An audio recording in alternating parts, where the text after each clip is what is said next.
Go.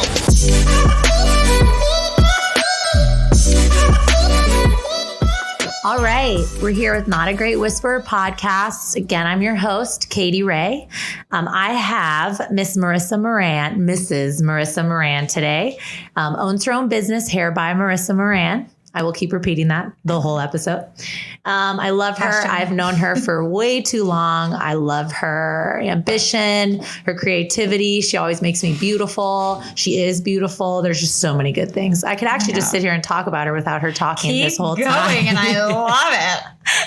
I want to really talk with her about owning your own business, being a hairstylist, as well as a stylist, a makeup artist, just being a woman in the industry, owning her own shit, and making it happen for her. So again, this is Marissa Moran. Tell us a little bit about yourself. Thanks for being here. Thanks for having me, boo. So my name is Marissa Moran. I am 31, about to be 32. Been in the industry for going on 11 years.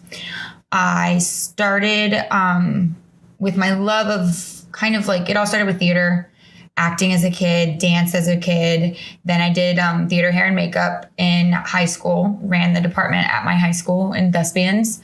Then went to HEC for theater, did hair and makeup there. And then after I got my degree, got my license, made it all legal, quote unquote.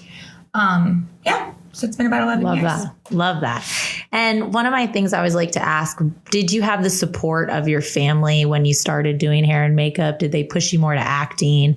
Was it something that you felt supported in the whole time you were doing it? 100%. I am a third generation hairstylist. So my grandmother was a hairstylist. My stepmother was a hairstylist. And my mom actually sold Mary Kay. So she did makeup her whole life. So it was definitely something where they liked it or not, we all knew I was going to do it. It was almost like the family trade. Love it. But the college route, they did the Florida prepaid for me. So they would love for me to go on to college.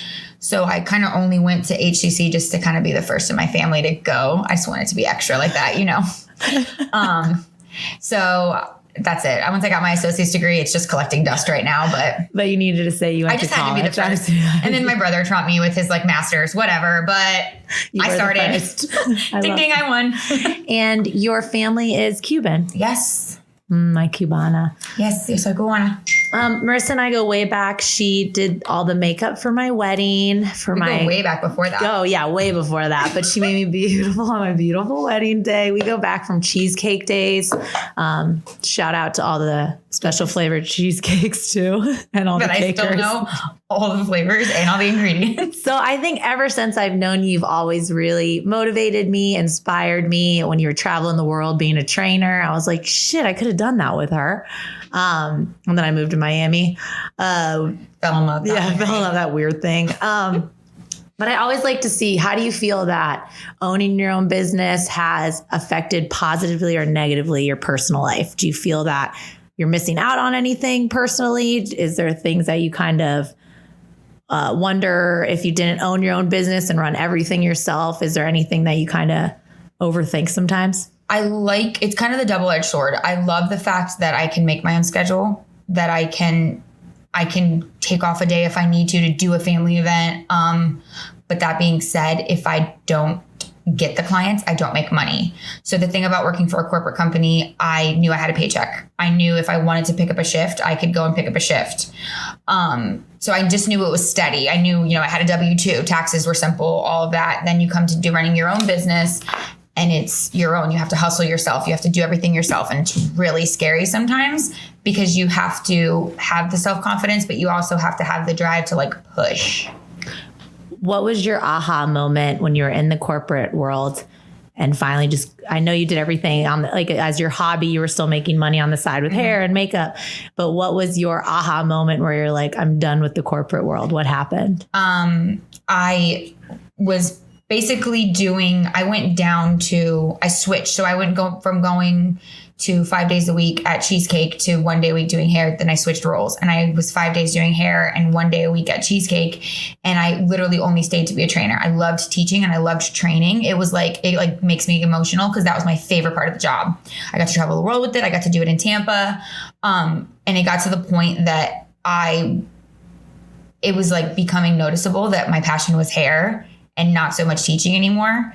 And I basically, one of my like mentors just kind of looked at me and was like, as your friend, you need to go.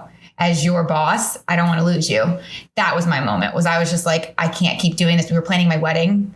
I was already like stretched so thin. And then I just kind of like called my soon to be husband and I just cried to him and he was like, just let it go. I just literally had to like, let it go. That was good though. And how do you feel now? I love it. I literally, that was, what is it called when you cut the cord, the umbilical cord? Yeah. Like I just had to as my safety net. And I just knew no matter what, if I decided to stop doing hair, I had a professional career. I could have gone further with cheesecake, but I had to let it go. I love that you did. But I know all the people that you trained were probably like, I'm so glad I had her before she left us. How do you think every experience, of course, but owning your own business has changed you, like in confidence and just kind of running shit? You've always had that confidence. So like, what do you think the biggest thing that has changed in you from owning your own business? The biggest thing that's changed in me has probably happened in the past 2 months / 6 months is just like, I need to get my shit together. Can I cuss? Yes. Okay. Oh, please. Okay, never ask. Not a great whisper. Okay. Fuck yeah. Fuck yeah. Just kind of the past like couple months of like adulting and getting my business side together. Because I started again doing it as a hobby at first, and I wasn't a full-time stylist, I didn't do the business side. So I was just taking in money. And it almost started from, if I would have started from the beginning with the business plan and like the proper way, and I'm sure your sister knows this, when you get out of hair school, you're supposed to, be an assistant. You're supposed to go to a commission-based salon. That's where you learn the grunt work, the how to, properly price out things, how to do, it's like all the bitch work that you have to learn to run a business. I didn't. I was blessed enough that I went straight to my stepmom's salon. So I basically went straight from class to behind my own chair. And I had her chair 3 days a week. So I was very blessed in that standpoint where I got to bring in clientele on my terms and doing it my way, but I did not learn any of the business side. So that is the scariest thing / the most like, okay, I'm starting to take business classes. I actually started to, turn my taxes in before, I had to file an extension. Like adulting at its best. And it's just been kind of like, I took the hair doctor's class, Gina Bianca's class. And it just kind of like smacked me in the face with reality. And she's like a bomb, like boss bitch. And it was what I needed to get the push. That was what I think personally I was missing from the business side of it. As far as running my own company was, I don't know how to run it. I've never, ever taken a business course. And something as simple as like in high school, like maybe if they taught a finance class and not like, geometry, like it's just stuff that I think people would benefit from. Yeah. 100%. And even in college, like my degree's in theater, what the hell am I going to do with that? Yeah. It's not helping me do budgeting for my job. Yes, not for what I need to run my own company. So that's changed, which is amazing. Yeah. But you built a fucking book of business when you were in high school, right? Yeah. That's not the worst thing in the world. No, girl. I was a side hustler. I used to stay after school and do dollar braid for volleyball team, basketball team, soccer team, softball team. I used to just sit there and wait in the gym and just braid and make money in high school. Dollar braids? Yeah. Yeah, and then I used to do that. I used to do homecoming hair and makeup at my mom's house. Yeah. Thanks, Mary Kay Samples. But yeah, I used to do all that. So I definitely started from high school. I would say probably 40% of my clientele I've had since high school, college. They've been with me since then. Do you think if your husband didn't support your move to owning a business, you wouldn't have done it, or you just wouldn't have married him? No. My husband's a special breed. He dropped everything and moved here for me because I had the business here. Mm-hmm. I also was not leaving my family. You know how big family is. So that was a no questions asked. This was like when we first met, it was you either are doing this with me or it's not happening. Yeah, okay. Love you to death, Mike. But that's just the way it had to be. Shout out to Mike. Shout out my kids. Love you, boo. And I'm grateful for that. He is the person that calls me on my shit. And he was tired of me spreading myself so thin that he was the last person on my chain of people that I dealt with after. Actually, he was before myself. So like I treated myself the worst, then him, then my clients, then my kids. So he did push me and I needed that. like, I'm one of those that I'm a smack in the face type of person where like, hi. Do you, because you're so focused on the hustle, do you pick hustle, or when you need a timeout or a day off, do you pick your day off? Oh, I 100% pick hustle, and it's really bad. And it's something that I'm working on. And I've recently, since I've taken this class, I do 4 11-hour days now, and I take the rest of the days off. And one of the days we shoot on Sundays, we record our podcast. And then, so I give myself Tuesdays, Wednesdays off, and I like, don't even do it for like my family. Like, I just need those days, and it's in the middle of the day. So nobody really bothers me. Yes. And it's the middle of the week. I'm sorry. And I can get my doctor's appointments in, and I can do grocery shopping, everything on those days. And like, everything's empty. So you work on Mondays? Yes. And Sundays? Yep. Not your typical hair salon. But that's good. You weren't taking any days off according to your other schedule. Yeah, I really wasn't. And I was the person where if somebody needed something, I completely dropped everything for everybody else, because I am a hustler. So like, if there's a chance to make money, I would make money. And then I had a mental breakdown, and I was just like, I don't ever, like, my brain doesn't shut off. And it was literally like stopping me from sleeping. And it affected my body. Yeah, you got to sleep. I always read big things on like entrepreneurs and things to do. And some people are like, yeah, you got to work when everybody's sleeping. But I'm like, no, you need to sleep. And that's a perfect example. You were hustling and doing the 24-hour thing every day. And you're like, hold on. I need to actually be able to think. I need to actually be able to fucking talk to people, because they'll be in my chair. So you started in your house. Now you have your salon, right? I started at my stepmom's salon. Then I went to my grandmother's house for about 2 years. You went there one time, right? Yeah, for about 2 years. Then I worked at a barbershop. Oh yeah, I remember that too. For 2 years, yeah. Shout out Westside Barbershop, my little barber brothers. I loved that. It was all barbers, and then stylists in the corner. Yep. But Marissa fits right. I was the queen bee over there. I loved it. And then after that, I worked at a salon for probably 3 years. And then I have a suite now. So, and I love it. Actually, no, after the salon, I worked out of my house for 4 years, which was amazing. But that was a big reason why I needed to cut ties, because I never shut it off. And I mean, I won't name names, but I had clients that would drive by my house and see that my car was there. And they were like, hey girl, can I just get a wax? Oh, hey girl, I have an event. Like, I wasn't answering my phone. No, I promise on my life. And like, it affected like my marriage, because my husband was like, are you kidding me? Like, and it was hard on me, but I'm the one that's like, okay, it'll just take me 2 minutes. It's kind of like a drug dealer, and you have what they need. They wanted their fix, and it was like their hairy mustache, or like their eyebrows were jacked up, or it was just like, hey girl, can you just do a set of braids for me? No. Or something. Oh yeah, it happened a lot more frequent than people knew. I need my fix, Marissa. Yeah, for sure. And it affected me to the point that like, there was, I think, 2 days that I didn't even see outside. Like, Mike had let the dogs out. Like, I hadn't stopped. I hadn't taken a shower. I was in the same clothes for 2 days because I didn't leave the house. Yeah. My brain didn't shut off enough to like realize, I went to sleep and I woke up. And I'm home. And like, my salon is literally 16 steps away from my bed. So it was all just one big blur. And once my grandmother got sick, we moved in with her, and I needed that break. It was like everything happened all together. 11 years you've owned your business. That's insane to be so young. Yeah. People have to come to you for advice all the time. Yes and no. They come to me for advice as far as how to let go. Like, I actually like have had people come to me and be like, and this is my safety net. Like, what did you do? When did you leave? And I always tell people, from my advice, I don't want somebody to quit their job right now and to like start something small. But people are reaching out like, hey, Marissa, I've been broke for months now. Girl, what happened?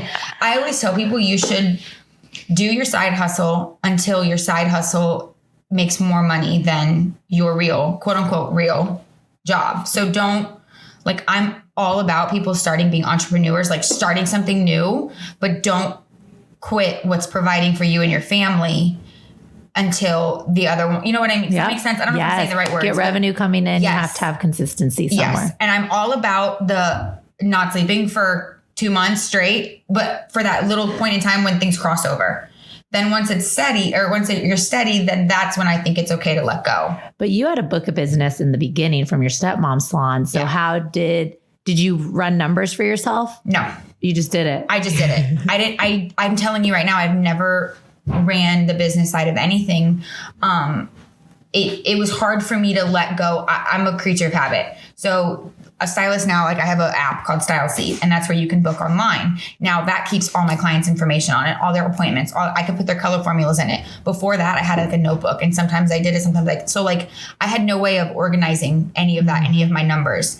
I'm just now starting to actually run my finances numbers. And I want to start to pay myself. I've never done it before. Sky's the fucking limit. Girl, now. I can't. I love it. I'm trying to be organized, baby steps. But that's the problem with doing a service-based industry is that if you don't start it from the beginning, being organized and business-wise, it's a clusterfuck. It's a clusterfuck. And it's a Amazon box full of receipts that you throw down and you organize, right before taxes are due. It's that stuff that it's... Oh, you mean your life? Okay. Yeah. In a shoebox. Yeah. Just big Amazon box, not a shoebox, girl. I have a lot of receipts. But it's just one of those where my biggest piece of advice is to start organized from the beginning. So one thing I didn't do that I like, what is it? Practice what you preach. I don't. So I just tell people, organize your life. Take a business class. Even if it's one stupid class, just take it. You took one. Are you still taking another one? I'm going to go. Cool. I have another class with her in Connecticut in July. I love that. In Connecticut. Yeah. I like that. And you love to travel. You're crazy. I do. So I love that. Stay organized. Even if I don't feel like I'm an organized person because I write in every notebook I have. I'm old school. But you're right. There's apps out there. There's tools for the people who aren't just... It's funny because my sister has a hairstylist. She's organized. She used to write down her outfits in high school to make sure she didn't wear the same outfit in a notebook. And then for hairstylists, I was like, well, how much revenue? She's like, what? I got to do that. I was like, what? Well, this is what's funny. For cheesecake, I had to do all the book. I literally was in the bakery. So I did all the numbers and I was so good at it. And I trained in doing finances and numbers and literally the cash register is what I trained people in across the world. Isn't that weird? My own clusterfuck. But I feel because you feel it's such a hobby and you love it so much, it's not a business to you, but that is your business. And that's the problem. What my career is, I don't consider it a job because I love to do it. And that is where from the beginning, I should have done it the business route because I still would have loved doing it. My biggest stress in life is the business side of it. I dread it. I dread to sit down and actually figure out how much I make, how much I spent. That's the problem is my thing is a recycle. My credit card machine comes in and then I buy stuff with it. And it's just the nonstop where I just think as an entrepreneur and as a businesswoman, that was where I messed up from the beginning. Can you bring back dollar braids? I'd love to just come to your I'd like you to bring it back. I would love a braid. I got $1. I don't even have them in my chair. I'll just have them sit in my crotch like they used to. Just come here. I'll braid it. I'm going to braid your hair. I love that. I had a great question and then I forgot it. Should have wrote it down in my book right next to me. What was I going to say? I love your hair today too. And thanks. It's red. It's fire. It's fire. Oh, so I get adrenaline being in big groups of people like us when we're together, just empowering each other, just getting hype on each other's successes and laughing and stuff. For weddings, I feel it's a very stressful time, but do you get hype after doing wedding hair and makeup? Do you know what I get hyped with? It's my hair boner is for, yes, I said hair boner. Love it. It's a hairgasm, is the moment when the bride sees herself. That is a moment that I don't give a shit what anybody, that's my hairgasm moment where I'm just yeah. It's the little, even the little baby with the, she's satisfied. The meat with the baby. It's yes. That's my moment. That's it. There's not really, my job is to make the bride feel good. And I try to also let bridesmaids and mother of the brides and grooms. Yeah, I love it too. Know that it's not about them that day. It's about the bride. So I am a therapist a lot. And I'm a de-stressor a lot. And that's where I think my personality does good with weddings. Because I'm a joke cracker. And I'll sit here and make the person, if there's tension in the room, because you can feel it. Have you ever been a part of a wedding where you feel the tension? And you're like me, we make people laugh to okay, let's go awkward. Yeah. So while I'm working on a very strict timeline, I also try to make the vibe better because it's my job that day is to make the bride feel beautiful, whether that's emotionally or physically. That's my job. Yep. And I'm going to do it and I'm going to go. Now, if it's a clusterfuck after I leave, hey, That's not my fault. it's not my fault. But while I'm there, You look beautiful. You look great, girlfriend. I follow this lady, Esther Perel, shout out. She is a therapist, counselor, psychiatrist, all this fun stuff. But she went to a hairstyling event to talk about how when someone's in your chair, hairstylists turn into therapy for them. But self-care for yourself is so important because mentally, that's sometimes a spot where people are away from everything. It's their time away, getting their hair done. How do you feel sometimes when people like lay it out to you and you having to kind of counsel them? Like, you are a therapist. So this is, let me just tell you, it's so sad and it's hard, but also it makes me feel better about my life. Well, I mean, you got to take motivation from somewhere. Because where I think, I have troubles with my family, with my marriage, with my business. I hear other people's stuff and I'm just like, okay, I don't got it so bad. Feeling better. It's a little better. Normal. And then if somebody, I also am that person where, just like I do with weddings, if somebody's sad, I'm going to make them laugh. So no matter what somebody tells me, I can turn it around and make them feel good. That for that 1 second, for that 30 minutes to 4 hours that they're with me in my little square cube of a room, they're mine and I'm there. So they can talk to me and open up about anything. And I just want to flip it for them. Now, that being said, I also am the first to know a lot of things. If they're pregnant, if they're getting married, if they're getting divorced, I know all the tea and it's a lot sometimes. And I have to tell somebody and I tell my husband and he could give 3 shits, but it's just a lot for me to keep in my head and you have to be able to release it to somebody. And having a spouse that doesn't talk and doesn't care is the best, but it's just in a sense that you got to be able to tell somebody that's what I'm sure the counselor says. It's a lot for us. I know so many people's stuff and it's a lot to keep secrets. And at least with my clients, I have a couple that can't stand each other and they know I'm a very loyal person, almost to a fault. Get your shit out, vent it all you want. I don't want that negativity here because you're not gonna talk about my friend. Say what you gotta say. So is your unwinding getting it off your chest with your mannequin of a husband sitting there? As I made it say, got a braid. Yeah, it's that, a nice glass of wine. I just sometimes need to just have a moment. And what's funny is I don't know, there's got to be other hairdressers out there. I watch reality TV because reality TV is sometimes more normal than my life. Yes. Or the other way, it's just too dramatic that's my release. If I watch trash TV, it makes me realize okay, everything going on in my guest's life or my life is normal compared to these hot mess bitches. Yeah.